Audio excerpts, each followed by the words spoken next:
Boa tarde, turma. Boa tarde. Como estamos? Eu creio que vocês estão bem, eu também estou bem. Hoje nós vamos dar continuidade ao conteúdo que nós iniciamos na aula passada. Mas eu também gostaria de começar de uma maneira diferente.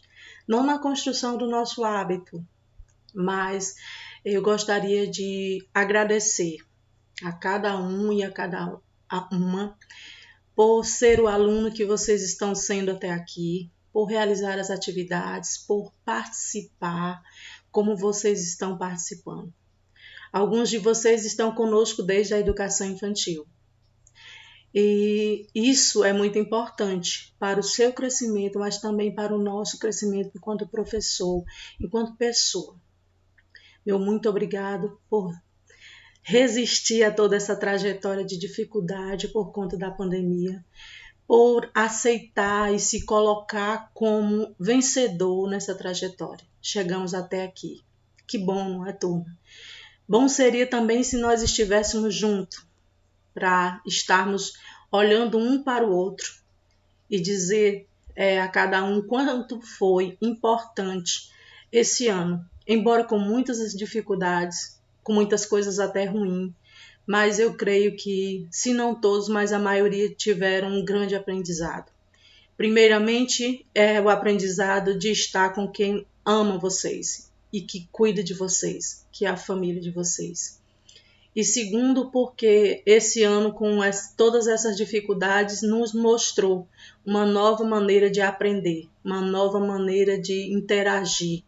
E essa nova maneira nos possibilitou conhecer ainda mais meios tecnológicos que podem e serão utilizados daqui para frente na educação e compreender que, mesmo distante, cada um dos componentes envolvidos nesse processo sabe do seu aprendizado. E muito obrigado por continuarem, muito obrigado por fazer parte da equipe da nossa escola, muito obrigada pelas famílias de cada um de vocês, principalmente por aquelas que estão presentes dentro desse processo, e obrigada e o meu carinho a cada um e a cada um, e os meus sinceros, assim, mas vocês sabem, se eu estivesse em sala de aula, como seria, não é? Então, mas terminando, meu muito obrigada. Esse ano letivo foi diferente, mas houve um aprendizado grandioso, e eu creio que vocês também aprenderam. E com certeza terminaremos esse processo educacional 2020 melhores, mais fortalecidos, mais maduros, ok? Vamos iniciar a nossa aula. Hoje nós vamos continuar, como já falei, o assunto que nós iniciamos na aula passada. Nós vimos como foi que aconteceu os processos de independência na África e na Ásia. Mas nós vamos nos deter a algumas regiões específicas, ok? Então vamos lá, vamos compreender como esse processo de independência aconteceu em Guiné-Bissau, Angola e Moçambique. Vamos iniciar com nossas leituras. Os portugueses dominavam algumas regiões africanas desde o século XVI, durante o período das grandes navegações. Ou seja, dentro do processo de independência, Portugal detinha algumas colônias na África desde o século XVI. E como essas colônias conseguiram se tornar independentes? Eu tenho falado que quando um povo compreende o sentimento ou adquire o sentimento de pertença daquele lugar, ele vai proteger e vai defender aquele lugar como algo que é seu, de fato e de direito. Não só como lugar, eu passei por ali, eu achei lindo, mas ficou lá. Não, a partir do momento que eu tenho esse sentimento de pertença, aquele lugar é meu, eu tenho que proteger, eu tenho que cuidar, vou produzir, mas sempre pensando em proteger, em crescer junto. Isso facilita, principalmente mentalmente falando, facilita a compreensão de independência. E eu creio que algumas dessas regiões, elas foram tomadas por esse sentimento de pertença. Nas regiões de Guiné-Bissau e Cabo Verde, o sentimento nacionalista e contrário aos colonizadores lusitanos era forte. Ou seja, nessas duas regiões havia um sentimento que estava se desenvolvendo. Que sentimento era esse? O sentimento de pertença. Esse sentimento não dava espaço, não deu espaço para que os colonizadores, no caso os portugueses, se desenvolvesse como eles estavam planejando. Vamos lá. Amílcar Cabral foi o líder do Partido Africano para a Independência de Guiné-Bissau e Cabo Verde, criado em 1956. No início, o partido desejava alcançar a independência por meio de negociações, porém, logo descobriu que seria necessário recorrer à luta armada para obtê-lo. Com a atuação das guerrilhas, em 1973, o movimento obteve sucesso e a independência foi oficializada. Ou seja, primeiramente, foi possível observar que esse governo que se instalou em Guiné-Bissau e Cabo Verde, inicialmente ele tinha a intenção de fazer negociações para se tornar independente da sua metrópole. Mas ele percebeu ao longo da trajetória daquele território que seria impossível. E aí ele optou por uma segunda chance, vamos dizer assim, por uma segunda opção, que foi a luta armada, que se concretizou através das guerrilhas e em 1973, Guiné-Bissau e Cabo Verde se tornaram oficialmente independentes de Portugal. Em Angola, o movimento pela independência se desenvolveu com o apoio de 3 grupos nacionalistas diferentes e basicamente rivais. Olha só, são 3 grupos que se desenvolvem dentro de um mesmo território, território este Angola. Eles eram rivais, mas no momento que estavam buscando algo em comum, que era a independência, eles se unem, se fortalecem e vão lutar pela sua independência. Então, vamos lá. Quais eram esses grupos, ou esses movimentos? Movimento Popular de Libertação da Angola, a União Nacional para a Independência Total de Angola e a Frente Nacional de Libertação de Angola. A luta armada teve presente desde a década de 1950 e só terminou em 1975, quando Angola conquistou sua independência. E olha só, Angola, nesse momento, tem aí 3 grupos que, entre eles eram rivais, mas por conta de um bem comum a todos, eles se uniram, se organizaram e, através da luta armada, conseguem se tornar independentes. Vamos ver como se deu em Moçambique.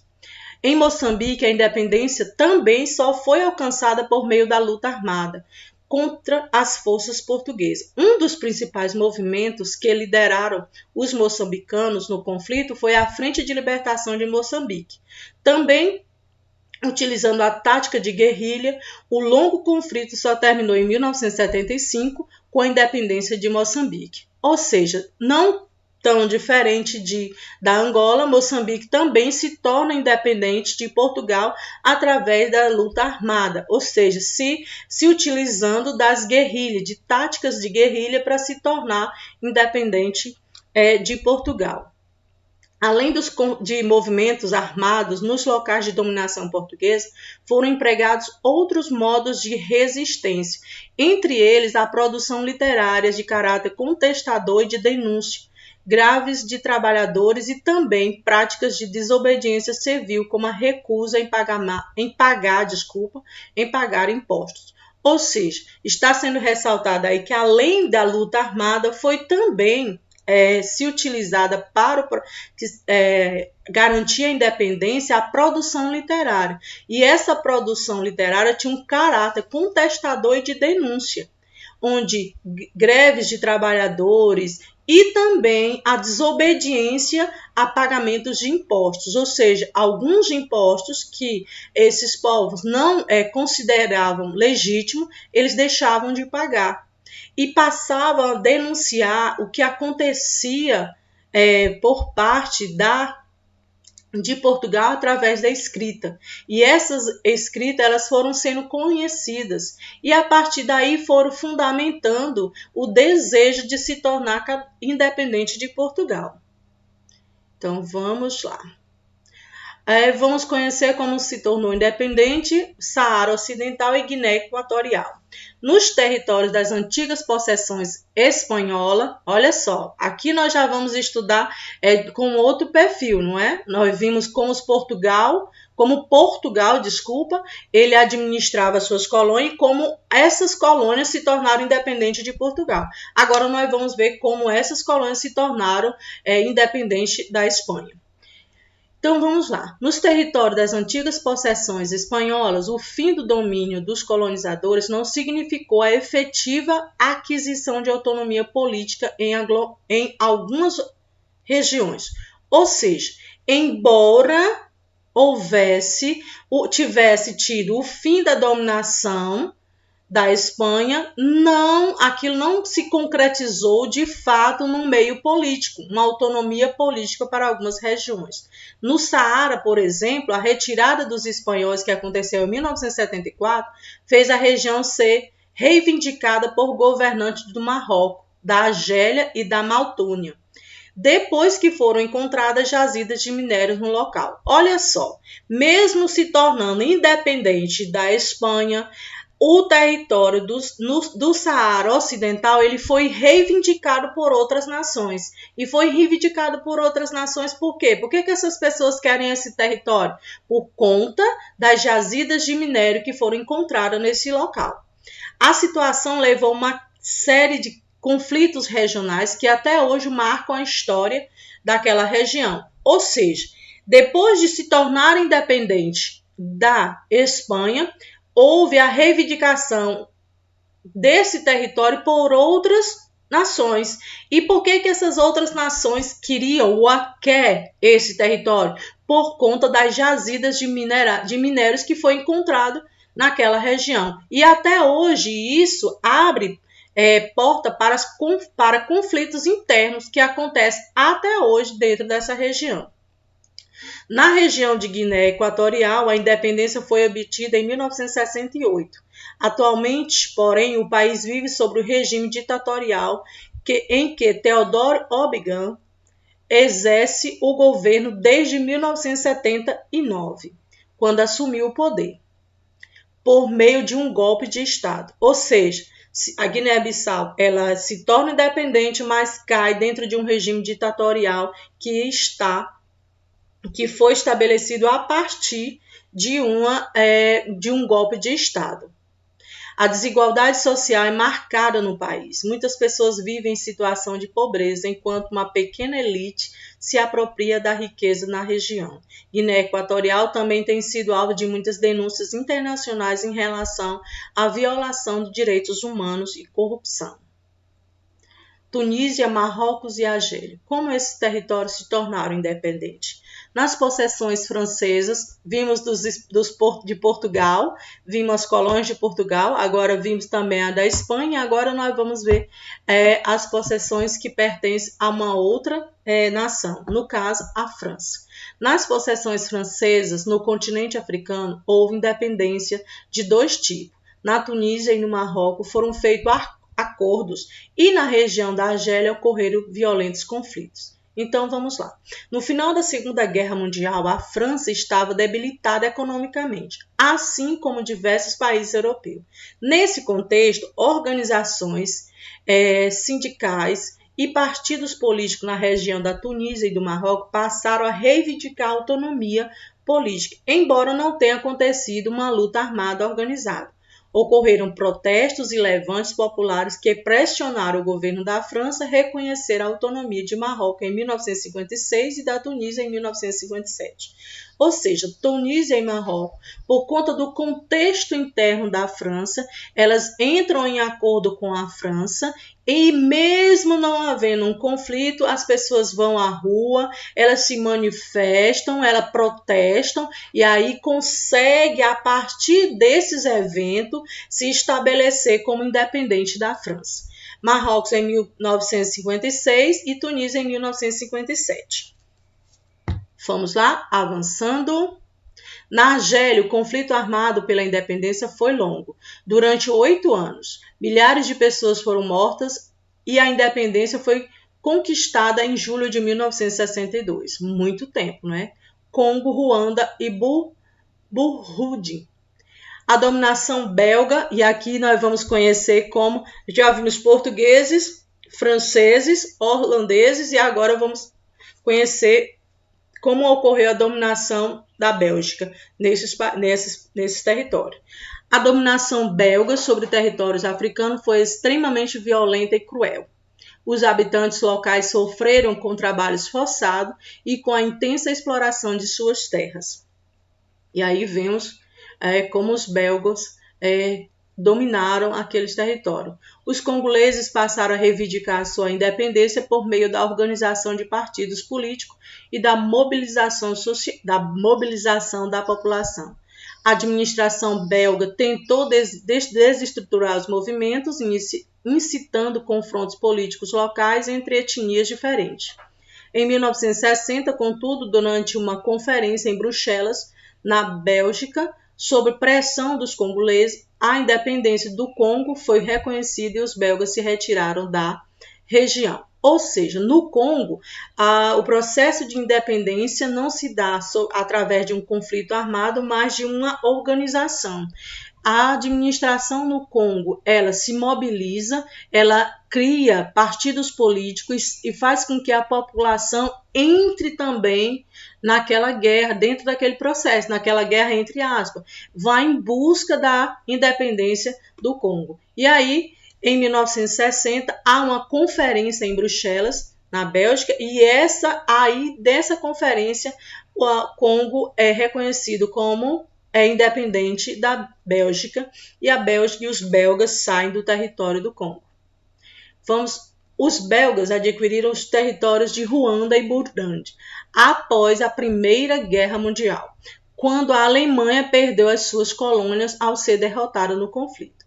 Os acordos de independência desses territórios só ocorreram em 1962, com a supervisão da Organização das Nações Unidas, da ONU. Ou seja, esses territórios eles só se tornaram independentes a partir de 1962, quando a ONU se entra dentro desse processo, participa desse processo de independência e oficializa a independência desse território. Nigéria, Serra Leoa e Quênia. A dominação inglesa, e agora acabamos de ver a dos belgas, vamos agora conhecer a dominação inglesa. No continente africano ocorreu principalmente por meio das intermediações políticas. Os chefes locais recebiam favores e se mantinham no poder, em troca de seguirem as orientações dos colonizadores. Nas regiões da Nigéria e de Serra Leoa, a independência foi efetivada de modo pacífico, por meio de acordo. Ou seja, não houve luta armada, não houve aqui a formação de partidos políticos ou de sindicatos, mas houve um acordo diplomático onde se é reconhecida a independência desses lugares. No Quênia, a situação foi um pouco mais tumultuada, houve protestos, boicotes e manifestações, nos quais muitas pessoas foram presas. Em 1963, entretanto, as forças inglesas não resistiram à pressão dos quenianos e o país conquistou sua independência. Então, vamos lá para a África do Sul. A região sul do continente africano foi dominada desde o século XVII por grupos holandeses. No final do século XIX e início do século XX, com o chamado Guerra de Boers, os ingleses também adquiriram domínios na região. Em 1910, foi formada a União Sul-Africana, que passou a constituir parte do Império Britânico. Naquela época, o pequeno grupo de pessoas que constituíam a elite de origem europeia tinha os maiores privilégios na região. O restante da população, incluindo negros e indianos, sofreu com a falta de recurso e com a discriminação. A partir de 1948, a história da África do Sul foi marcada por um trágico episódio, o estabelecimento de um regime de segregação racial, chamado de apartheid. O apartheid tornou-se oficial na África do Sul. As leis de discriminação étnicas, negros e indianos, por exemplo, eram proibidos de circular nos mesmos locais que os brancos. Eles também deveriam ocupar bairros separados, não tinham privilégio e viviam sob constantes ameaças de cerceamento de sua liberdade e dignidade. Um dos líderes da luta contra o apartheid na África do Sul foi o advogado Nelson Mandela. E aí, olha só, os dominadores, eles tomam os territórios e aí se impõem de uma maneira muito mais violenta do que as outras dominações em outros lugares. Aí eles segregam a população, eles tomam para si os melhores lugares, as melhores riquezas, por assim dizer, e eles fazem com que os donos do próprio território sejam cerceado o seu direito de ir e vir, são separados por bairros, e aí há toda uma, vamos dizer assim, umas regras dentro desse apartheid, desse sistema, por assim dizer, que tira do ser humano e tira do dono daquela terra o direito de ir e vir, o direito de ser cidadão daquele lugar. Eles foram excluídos e cerceados dentro do seu próprio território. Esse tipo de dominação, creio, foi uma das piores. Então, meus queridos, essa foi a nossa revisão de história, a nossa aula de história. Espero que vocês tenham gostado da nossa aula. Espero que vocês possam fazer as atividades com êxito e, com certeza, as provas também com êxito. A você que termina o 9º ano em meio a uma pandemia e que tem o ano letivo mais atípico da sua vida, acredite, você fará parte da história, se mostrando esse aluno que estão sendo firmes, participativos, proativos. Meu muito obrigado ao 9º ano e obrigada a cada um e a cada uma que se propôs a ser de fato aluno. E os meus parabéns a cada um e a cada uma. E até a próxima, turma.